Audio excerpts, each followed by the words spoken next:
Democrats, putting Washington in control of who gets care and who doesn't. I am further left. I am more progressive than anybody in the state of Kentucky. Okay, let me explain something to you about the capitalist system and the healthcare system. This was Amy McGrath, who, for whatever reason, is or is not as progressive as she says she is. But the first thing that they said, and I can't go back because it was a commercial, and I tried, and it doesn't let me go back. I may be able to, well, no. You'll just have to take my word for it. What it says is that if she gets control of the healthcare system, so she wins and beats Barr or whoever she's up against, which isn't going to change anything, by the way. So they're just bullshitting. They're just lying to make people scared of her. And I don't know whether to support her or not. She sounds like a progressive, but then I hear a lot of things about her taking lots of money from establishment Democrats, and that she's basically an establishment Democrat. But that doesn't change the fact that they're totally lying about her, and that it brings up another far more important point, something that progressives are going to have to face. Even if we were to get single payer, or some version of it, even with Obamacare, this is the way it is. The doctors and the administrators, and even most nurses, make a lot of money. They are part of an upper class, and we don't understand that. They are very much the pets of the oligarchy, or what did I call them? Establisharchy. I don't know. I haven't come up with that, finished doing that yet. So they are already in cahoots with the rich, right? It's just like lawyers. Lawyers are already in cahoots with the rich. These professions like banking, like the financial sector, these are the sectors that the rich buy off the voters in. You know, I mean, the rich decide who's going to get to be employees. They own the companies. Companies aren't owned by stockholders. They're owned by owners. I mean, that's just a fact of life. No matter how many stockholders own stock in Microsoft, Microsoft is still owned by the owners. There's preferred stock and there's common stock for the commoners, which really represents zero ownership in the company. They don't explain that to people, though. They like people to think that when they're trading stocks that they somehow own a little piece of the company. Well, go in and tell them that you want them to stop polluting the river by your house and see how far your ownership goes. Okay, it doesn't. So that's the capitalist system, and as such, even if we were to try to take over a sector of it like healthcare, we would be stuck with all these employees who are completely loyal. Completely loyal. It's just like if a union were in there and the employees were loyal to the union. Well, their union is, I don't know, Rockefeller or whoever, you know, the owners. So, even if they were to take over, they would cause all kinds of trouble, and they already do.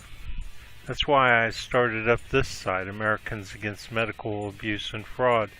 See, what I found out was in Kentucky, which is like a lot of places, they have something called the marketplace. So what they did was, in order to get health care passed, Obamacare, they made agreements with the wealthy and insurance companies and the establishment that they would pay them off. Well, the establishment, they're not really satisfied with that, but they're satisfied with being paid off because it gave them control over the money. So every time you go into the doctor, they know who you are because you're on Medicaid or Medicare or whatever, and they know who the other people are because they're paying for insurance, right? So you might get different care from somebody else, but what I noticed on Medicare is that I got nothing. They would try and get me into very expensive things, but if I wanted something cheap, like nose drops or something, they wouldn't approve it. So a $2 thing of nose drops, so $4 a month for these nose drops, they wouldn't approve it. But if it was a $50 bottle of, I don't know, I can't remember the names of them, but there was Flonase was one of them, and so these things are very expensive. They were more than ready to approve stuff like that, but they didn't do anything for me. I took 5 different kinds, didn't do anything. Now that's just one example. What I'm using that as an example of is that what they're trying to do is find a way to charge your Medicare or your Medicaid something that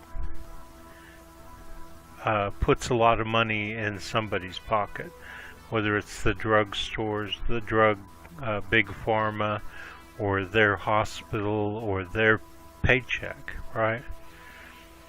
Or their company, or the insurance company.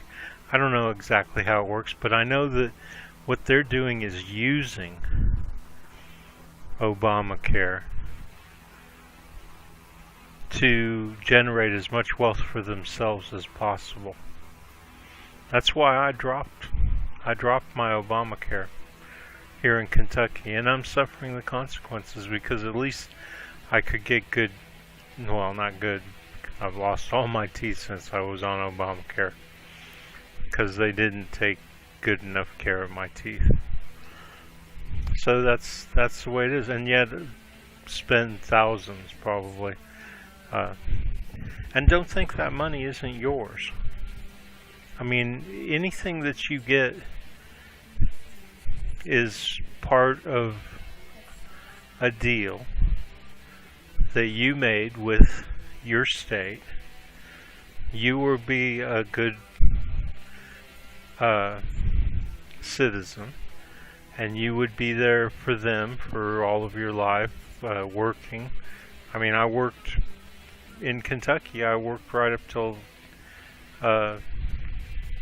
2010, from 91 to 2011, so 22 years. 13 years for a company, and then 9 years on my own, doing the same thing. No breaks. Matter of fact, for the first 3 years, from 91 to 94, I didn't even get a vacation. And I was working, I don't know, 60, 70 hours a week. We're working Monday through Sunday. Very often 12 hours a day. Yeah, it's pretty horrendous. So, you know, you're part of a community, and that community's not supposed to let you work for 22 years for them and then give you no retirement, so that you have to work for another 20 years until you're dead. Bullshit, right? So, you know, they shouldn't be allowed to deny you health care, or when they do come up with something that they're pretending is health care, pretending is retirement, whatever, what they're really doing is creating a system where they get a pile of money and what you get is dubious. You know, I know some things, you know, you get. I know I get food stamps, you know. I know I got health care. But I didn't get a place to live. I didn't get transportation. You know, and I do very much appreciate what I do get. But, you know, it's not enough. I mean, I'm not asking for, they talk about nanny state.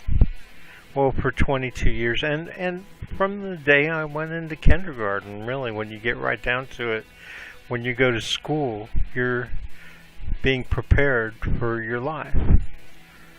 So every bit of that should count, right?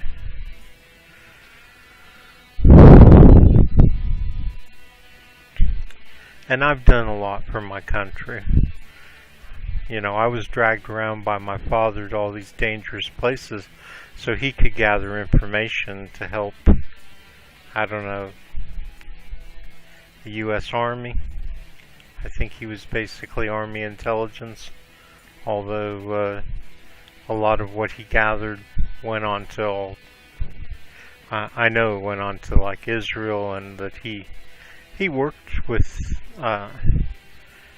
he didn't work with the Israeli side, but he worked with the Saudi Arabian side to develop this relationship that everybody is like really scrutinizing right now. I mean, as a matter of fact, his in for all of that was Assam Khashoggi. Everybody talks about Jamal. You know, Jamal was nothing. Adnan was a player. His younger brother Assam was the president of Triad, which is the company that the three brothers owned that operated in the United States. So, you know, I've given a lot to this country. Got hit in the eye by a Palestinian with a rock from a slingshot because he didn't like Americans. And every minute that I was in Lebanon, I was at risk. I mean, we ended up in there in the Civil War, and rockets falling around us, people behind us in jeeps with 50 calibers bouncing up and down behind us as they followed us around, wondering who we were, and just, you know, I could go on and on and on. Israeli airstrikes that were so close that people next door had shrapnel go through their door and blow a hole in their door. So, I mean, there was a lot of shit. And that's nothing. I could tell you a lot of stories. So, I've done a lot for my country. I've done a lot for my community. And, you know what? The really sad part about it is I could do so much more. But, you know, it doesn't matter how talented you are. They're not going to want that. All they want is for you to do something where they make money off of it. And if you were to become really famous because you did something really valuable for your community, they would get cut out. Because if you're doing something great, why should they make money off it? No, they want to be doing something and you to work for them. So the system's fucking rigged, man.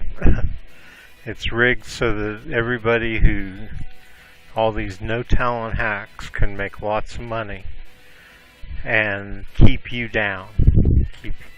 Imagine how great this country would be if every individual was encouraged and supported to be all that they can be.